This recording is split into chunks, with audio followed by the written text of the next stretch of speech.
Hi, my name's Michael. And I'm Rich. And welcome to the Outdoor Lads podcast. How are you this week, Rich? I'm pretty good, actually. Throwing a curveball out there. I've been on Easter break, so up in the mountains a bit. So it's been nice. So for once, I'm not bad. How are you? Oh, lovely. What a great start. Because usually I ask you how you are, and you give the most miserable possible answer, and it ruins the entire tone of the opening. You know, we're supposed to uplift people and get them out of their slumps and get them excited about our podcast. Well, no, you're doing it. No, I probably won't. I've had a bit of a bland week. No, it's been okay. It's been nice. What have I done? I got my hair cut. Finally! Yep. I had the worst experience in the universe getting my hair cut. It was terrifying.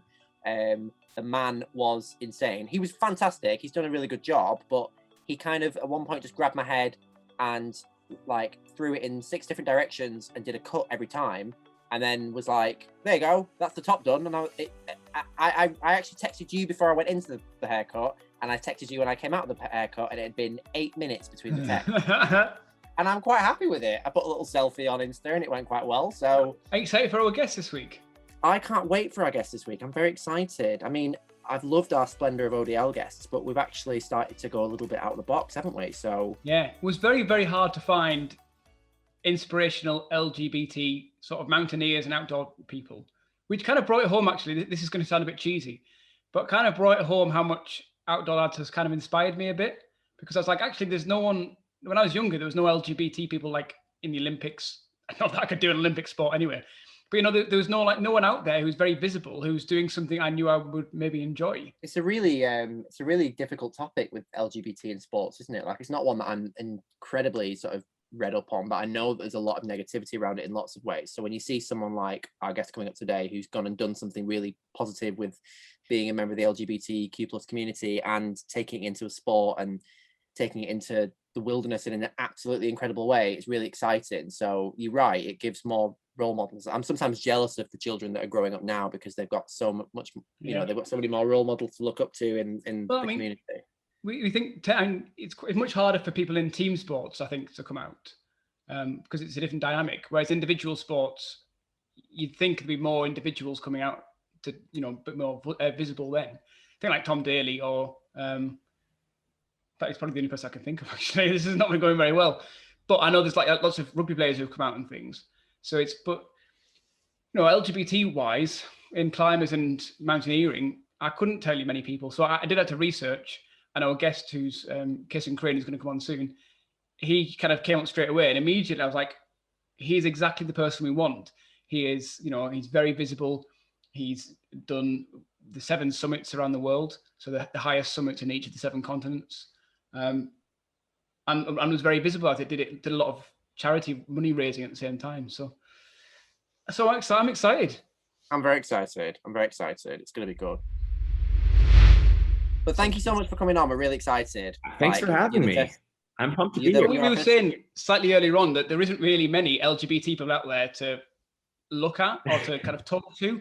Yeah, because you're saying it's not really all that prevalent in the the LGBT community in sport is it's hit and miss. So yeah, you're our first gay celeb. Oh gosh, no, I mean, you're so right. And I think back to, you know, climbing the 7 summits, and obviously I do all sorts of other things as well. But, you know, back when I was pursuing that project, it was even more uncommon and unusual then. And I think nowadays, gosh, it's been what, like 8 years since I climbed Everest and the rest of the 7 summits. But it's good that it's gotten more accepting and more embraced, and there's more folks out there. You know, there's Gus Kenworthy, there's people like that. But at the time, I mean, really, there were very, very few sort of role models, I guess. And I would speak at a lot of schools, because I had just finished high school. So it was really sort of peer to peer. And it was really remarkable to me to hear how many people actually, not just gay kids, not just LGBT kids, but even straight kids, how much it resonated to feel like, you know, there was just like another that they could do anything they put their mind to, regardless of their sexuality or anything else. See, I never got anything like that at school. I mean, I went to a Catholic school, so got very little in the first place, but I still do assemblies now. And I, you know, there's a statistic in the UK, I don't know about American schools, but about, I think it's like between a third and a fifth of kids have never met an openly gay teacher. So, Really? like, which actually is quite good, to be honest. It's not so bad. But I always start my assembly off with that and then just wave at them and go, all right, it's me. Now you've all So met I'm that one person you need to know. Yeah. But they love it because, we go through all these different things, but it takes a lot of people to go out into schools to do that. And I just wish I had someone did that when I was a kid. Well, especially as a teacher, I mean, it's so important. I'd say like it immediately brings to mind two things. One, my own, like I went to boarding school. Very nice. So there were definitely LGBT teachers at my school, and they were, it's a small community, it's very tight knit. But when I was in high school, they weren't really that vocal about it. I mean, there were two teachers who were, two women who were married to each other. They lived in an apartment together. And to them, they were super open about their sexuality. But it's amazing with young kids. I think there's a real disconnect between just the sort of subtly having an openly LGBT presence and like proactively like being sort of vocally proud and out. And I think that, to the extent you are filling that role, that's awesome and much But needed. it's hard. I mean, Michael's younger than me, so you won't really remember this, Michael. I know, what can you say? But when I was at school, it was still illegal for teachers to promote homosexuality in schools in the UK. So really? It was, yeah. What was that when you were in secondary school? Yeah. I know I was in primary school when that was a thing. So yeah, Section 28 was repealed in 2003. So yeah, it was the year before I started secondary school. And I feel very lucky. I mean, my mother explained sexuality to me in those terms, actually, at a very young age. I remember distinctly, being in the car with her when I was, I think it was when Massachusetts had legalized civil unions, and we had been listening to the news on the radio. So I don't remember what year that was, but it was fairly early on. I was pretty young.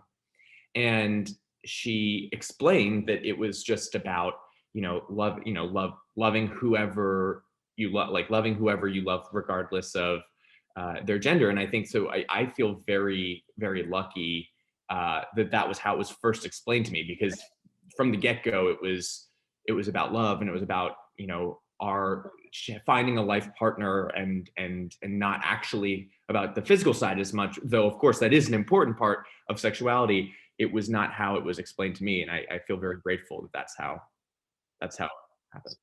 I love that international comparison there, because in my head I'm thinking about Americans being very open and honest and sweet, and so your mum's driving you somewhere and then suddenly has this really emotional conversation with you, and then I'm imagining on this side of the water my mum driving somewhere and being like, "Don't slam the back door, for goodness sake." There were moments like that too. I know. It's when I was always really prepped for Drag Race in the UK, because I was like, in America they're so open to being like, when I was 6 this thing happened to me, and I'm like, how are they going to get in the UK? Because we are not open, we are very dry and sarcastic here. It's going to be worse in Australia. No, but it's true though. I mean, this is why I find it quite hard if I go on outdoor lad events sometimes to try and get people to open up a bit and talk. It's very hard. I had someone on a walk last week who'd been shielding. So in the UK, if you'd been asked to stay indoors because of coronavirus for months, and it was his first walk out the house for about 3 or 4 months, let alone with 5 people he'd never met before, and as an LGBT support group.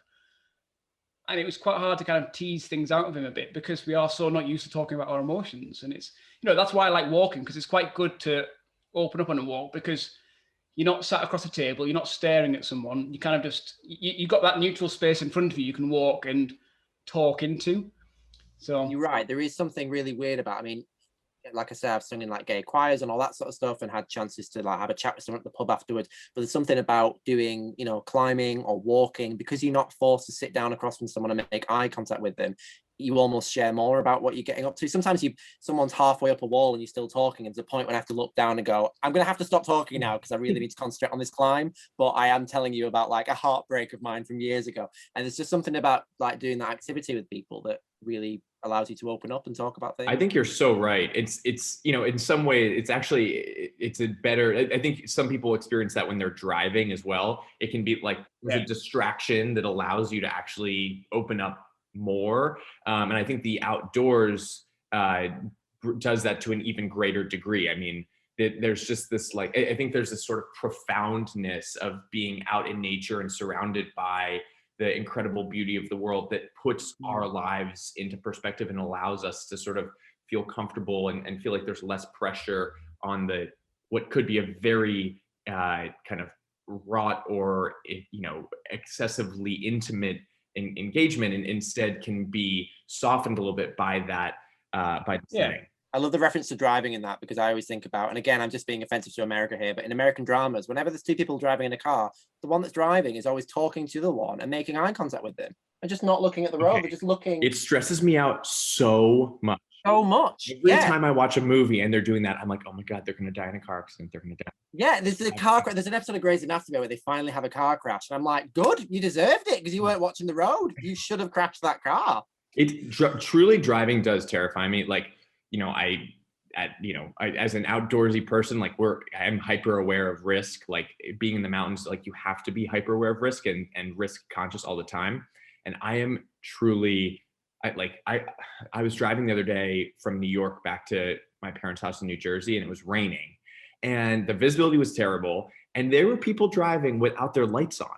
I'm like, this is ridiculous. You're going to people like swerving into the other lanes. Like it just, people don't realize, like people, you know, they think of Everest and they think, oh my gosh, like all these people die every year on Everest, which, you know, obviously does happen. It's very sad, but they don't realize that their chance of dying is probably greater every time they get in a car than it would be if they were out mountaineering. Oh, absolutely. Yeah. But I say this, I mean, I was up in, last time I did Helvellyn, so there's one of the mountains in England has a grade 1 scramble across to the summit. And it's very photogenic, so it's very, very touristy. And I go up there, and it depends on the weather conditions. But last time I was there, it was nice weather, so I didn't have all my usual first aid stuff with me because it's not needed. And then but you get all these people just in tracksuit bottoms and sandals trying to go across this grade 1 scramble, and I'm like, what are you doing? It's like mountain rescue. You've got enough to bloody do up here half the time. So, we went climbing in the Peak District a few years ago, and there was some like stag do there, and they were doing, they tied two of them together, and one of them was dressed as like a dinosaur, and the other one was dressed as like a lizard, and they were doing a climb together, and we were all watching like, this is madness. I mean, it was a really simple climb, but they were putting gear in the wall and climbing on it, but with two of them tied together, and I was like, it was a bit funny for like the first 10 minutes, and then I thought, if mountain rescue have to get called out for this to like save their life because they've made a tit themselves, that's just horrendous. The funny thing I was going to say though about driving is I always make a comparison sometimes when I'm teaching, because in OutdoorLads we get the opportunity to become leaders, and then as a leader we get to teach new members how to do things like, well, I mean, you don't teach to do a hike, but you bring people on hikes and give them opportunities to go on much harder ones than they've ever done in the past, or you know, you do cycling ones and you can teach them some tricks of the trade and stuff like that. But with climbing, we obviously have to teach, you know, tying in and belaying and all that sort of stuff. And I always, whenever I'm telling someone about belaying and explaining about if the person that they're belaying falls off the wall, there's always that fear in a new climber of like, well, what if I don't catch them? And I always hope in most cases I'll say, do you drive? And if they say yes, I'll say, well, my easiest solution to it is if someone stops in front of you and you have to quickly slam on the brake, you don't think about it, do you? It's just an automatic reaction that you just slam the brake on, and you just don't think about it. Suddenly you know that you've stopped the car. And I always think it's the same with climbing, because if someone falls before you've even thought about it, you're already, you know, pulling your hand down and you've stopped them from falling any further. So I mean, developing those instincts, I definitely hear the initial trepidation, but it does become instinctual so quickly. I mean, or even like, you know, obviously climbing, you know, on a glacier wherever with an ice axe and just being prepared if needed, you know, to self-arrest, right? Like that, these things that they should ideally just become second nature as an instinct. But how on earth do you practice for a glacier if you don't live near a glacier? Okay, well that's a good point. I mean, you got to go. England has nothing, so as I was like, if I want to do any of these things, England's shit for it. That's so true. Just climb at the back of Asda. Should we actually introduce, because we've not actually introduced and we're 17 minutes in. This week's guest is Cason Crane. We're really excited to have Cason on because he's the first LGBT person to climb each of the 7 summits. Cason, why don't you tell us a little bit about that? Yes, yeah, awesome. Well, thank you guys so much for having me on. I'm thrilled to be chatting with you all. And so I was very lucky to have the opportunity to climb the 7 summits, which is the highest mountain on each of the 7 continents. And I did bring the pride flag to the summit of each of them for the first time, and was very proud to be one of the first, to be the first, but hopefully not only, certainly not only LGBTQ person to climb the 7 summits. In fact, a dear friend and teammate of mine also successfully completed the 7 summits a couple years after I did. Sylvia, she's the first lesbian woman to do it, and is just an incredible climber as well, and a very dear friend. But it was a great challenge, and as I said, I was very lucky to get the chance, and I used it more importantly as a platform to raise awareness, not just for being openly, vocally proud and out in the outdoors community, but also to raise money and awareness for suicide prevention, which, as you guys know, is a huge issue amongst youth in general. I mean, it is a preventable cause of death, and no young person should die of suicide, but especially in the LGBTQ community, and very, very especially in the transgender community, but broadly, it's just a huge issue. So it's one that I'm very passionate about, and yeah. How did you even start? How did you get into the project? How did you get the idea? Where did it all start and originate? Well, so I had always been a very outdoorsy person, and some kids I think dream of winning a court case in a law room, inspired by movies, or some dream of being astronauts. Like I dreamed, a lot of things, but of climbing Mount Everest and taking on some of the biggest physical and mental challenges in the world. And so I had always had this childhood dream that I thought would never actually come to fruition. And separately, I also did lose a friend to suicide, a close friend, my junior year of high school.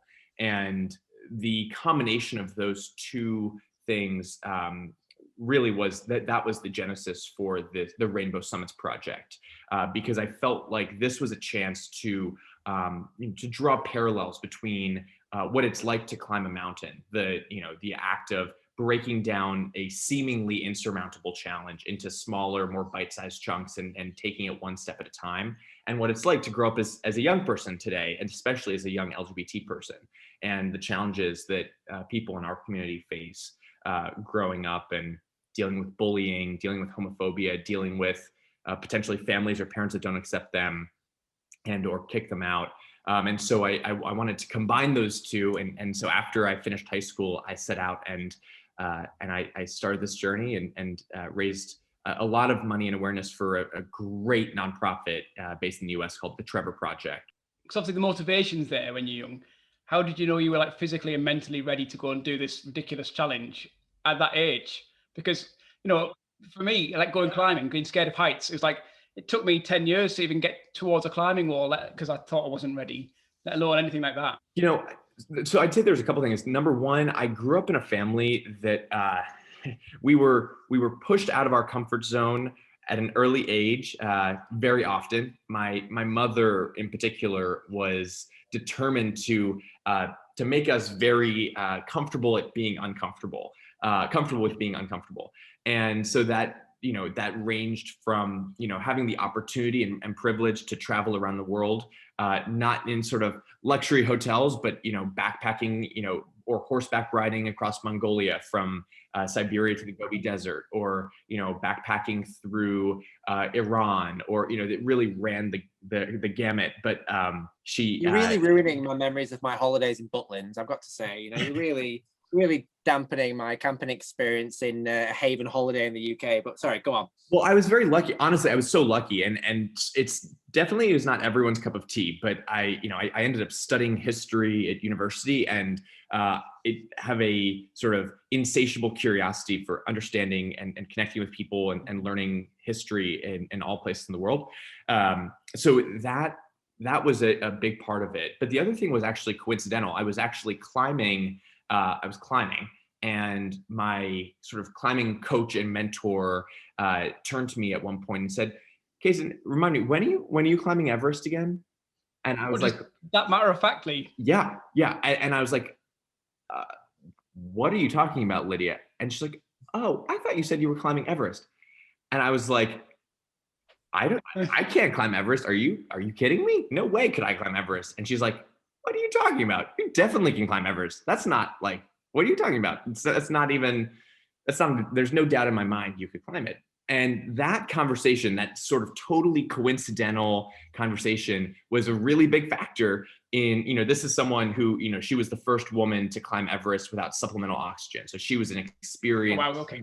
Yeah, she's like this amazing, Lydia Brady, she's an amazing, badass, awesome Kiwi climber. And and just that one conversation, her asking me, when I was going to do it, just totally reframed how I thought about taking on that challenge. Going from, it's a pipe dream, I could never actually do it, to it's not a question of if, but when, and have the capability to do it. And I think broadly, like zooming out, that's sort of, as a teacher, like that's the sort of support and communication that you can offer your students on a daily basis. And it's just reiterated for me how important it was to be encouraging of people in pursuing their dreams. I was so lucky that she said that and that she was encouraging. And I think there's a lot of people out there whose mindset is to be discouraging and to say, "Oh, well, can you really, I don't know if you're cut out for that," or, "Are you sure you want to take that on?" And my life philosophy since that moment has always been, if you, to always say, like, if someone says to me, "Oh, I'm thinking about signing up, for an Ironman triathlon, but I don't know if I can do an Ironman." It's not for me, like, it's not a question of if they can do it. I fundamentally believe anyone can do anything they put their mind to now. And I try and be very. It's a growth mindset. This is, see, as a teacher, I believe every kid can do maths to whatever level. They just need time. But then when I'm standing in front of my personal trainer crying because I can't lift anything up, my growth mindset's out the window. I'm like, no, I'm not going anywhere near it. It's like, I'd rather go up a mountain than lift up this bloody barbell. I know. I think to myself, I could definitely do Everest, and then I'm like, but I'd rather have some cakes every night, and not go to the gym and not have to do any training. I'd rather that, to be honest. But I do get what you're saying, that anyone can kind of do anything if they put their mind to it. Yeah. But I was looking through the 7 summits, and Everest is obviously the famous one because everyone knows about it. But I'm guessing it's not the most technically difficult of the 7. Yeah. So can you sort of go through the list of all the ones that you did? Because I'm geographically a bit thick. So can you give us an idea of sort of Absolutely. the scope of the entire project? So the sort of most accessible of the 7 summits is Mount Kilimanjaro in Tanzania. Oh yeah. That's the easy one. You know that one. That's all right. That's a piece of piss. I would never say any of them are easy or hard. I think when people talk in easy or hard, it can be very misleading. What I like to say about the 7 summits and pretty much any challenge that I take on is that it's doable. It's doable. And I like that framework better because it's all hard. It's all hard. Like whether it's the fitness piece or the mental piece, like it's going to be hard. It's hard no matter how fit you are, actually. Like even if you're Michael Phelps or something, it's still going to be hard. So none of these mountains are easy, but they are all to varying degrees doable and accessible. So Kilimanjaro, it's the least technical and it's the highest mountain in Africa. It's a freestanding mountain. It's beautiful. And so I did that one first. I actually had done that one already. I did that when I was 14 with my mother. It was one of my first. Wow. Your mom's amazing. I love your mom. She sounds incredible. I was a very repressed homosexual back when I was 14. So I was out. Didn't leave the house. At 14. I came out as a freshman in high school. And yeah, that was an amazing climb. my mother is, by the way, an amazing. Look, we could talk for hours just about my mother, and I feel so lucky that I had her sort of pushing me and also like giving me the opportunity, because most people would not have had the opportunity to climb Kilimanjaro or these other mountains. And my approach has always been, I grew up with a lot of advantages and a lot of privilege, and I've always tried to maximize the opportunities that were available to me, and to every extent possible, give back and make something, help impact the world in a positive way beyond myself personally. And so Kilimanjaro was amazing. I was hooked. But also, as I said, climbing other big mountains seemed like a pipe dream at the time.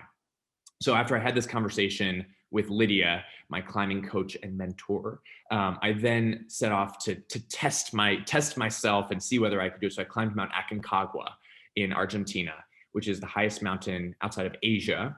And it's a beautiful peak. It's only marginally more technical than Kilimanjaro. But it's very, very high altitude. So it's your first taste really of like, it's over 22,000 feet. It's very, very high altitude, and successfully completed that summit. And then went to climb Mount Elbrus, highest mountain in Europe, in Russia. But I went to Russia, and at the time, it's funny, the things I didn't really think about at the time, like being sort of an 18-year-old, a little bit of a risk taker. It actually didn't really occur to me that what I was doing in terms of bringing the pride flag. Oh God, I hadn't thought about that. Yeah, it was illegal.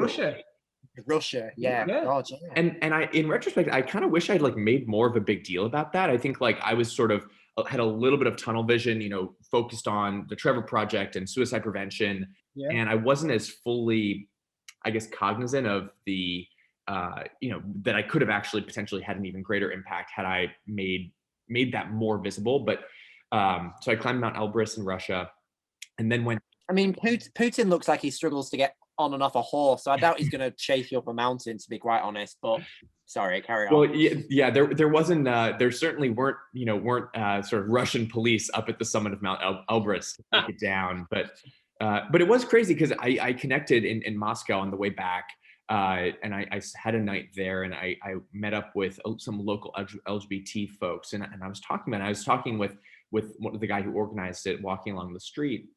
And I was like, oh, so, I'm assuming you're gay too. And he shot me this look, was like, shut up. And I was like, whoa, oh, what? I mean, because like nobody could hear. We were just walking on the sidewalk. He's like, you can't, don't say anything more. Like there's always people listening. I was like, whoa, this is very different than, I mean, because like I know closeted people in the US, but there was an element of sort of paranoia and fear that really took me by surprise.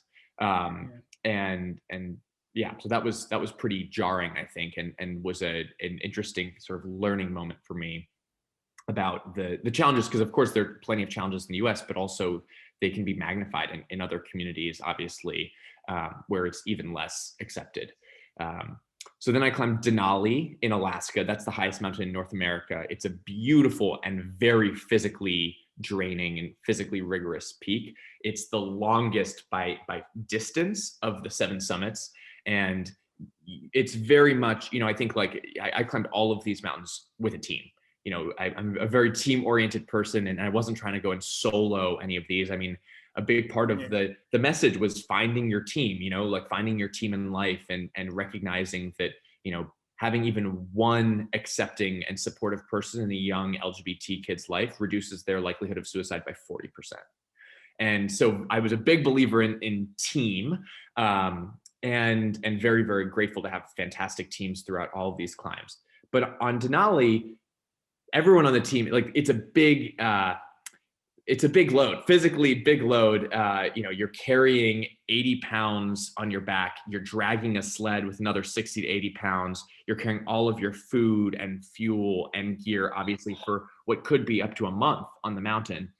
So it's a slog, but a fun one, and a beautiful, beautiful mountain up in Alaska. So I climbed Denali and actually didn't summit. And we got stuck in a blizzard at high camp for 7 days, which was wild, and had a really, really tough time getting back because, obviously at that altitude, stuck at high camp for that long, your muscles are just deteriorating. Your body is not the human body is not meant to spend that much time up there, especially because Denali is so close. It's obviously further north and the atmosphere is thinner on the, as you get closer to the North Pole. So climbed Denali unsuccessfully, though, coming down, I recognized, I can talk more about this if you're interested, but we had a couple very, very scary sort of life or death moments coming down. And I think that was an important lesson for me in reinforcing that, the success is not defined by the summit. It's defined by the journey, and particularly getting back off the mountain in one piece. I've met climbers, I wouldn't really call them friends, but I've met climbers who kind of show off or talk about their frostbite or their frost nip with almost like pride. And that's the stupidest thing I've ever heard in my life. Lydia, from early on when she would talk, she said, Cason, if you ever, obviously there are like crisis moments where, kind of all bets are out the door or whatever, when, bad things happen. That's not what I'm talking about. I'm talking about like when you push to the summit and you get frostbite as a result and get back down. She said to me, if you ever were to come to me and say, hey, I summited this mountain, but I got frost nip or frostbite on my toes or my fingers, I would be so disappointed in you, because that is failure in my book. It's not about the summit. It's about, preserving your body, and the mountain will always be there, but nothing is worth sacrificing your body for. And I think that message was very much reinforced on Denali, that expedition. That's reinforced in the actual reason for doing the whole project, because you're talking about sort of suicide prevention, and so the message isn't always that you have to completely 100% complete the aims and goals that you're aiming towards. It's just that you try in the first place and you do everything you can to sort of aim, reach for your goals, and it doesn't matter if you fail along the way. You've still put that effort in, and that's what matters. So I suppose that's what the main message was. I could not have said it better myself. Exactly. No, you right.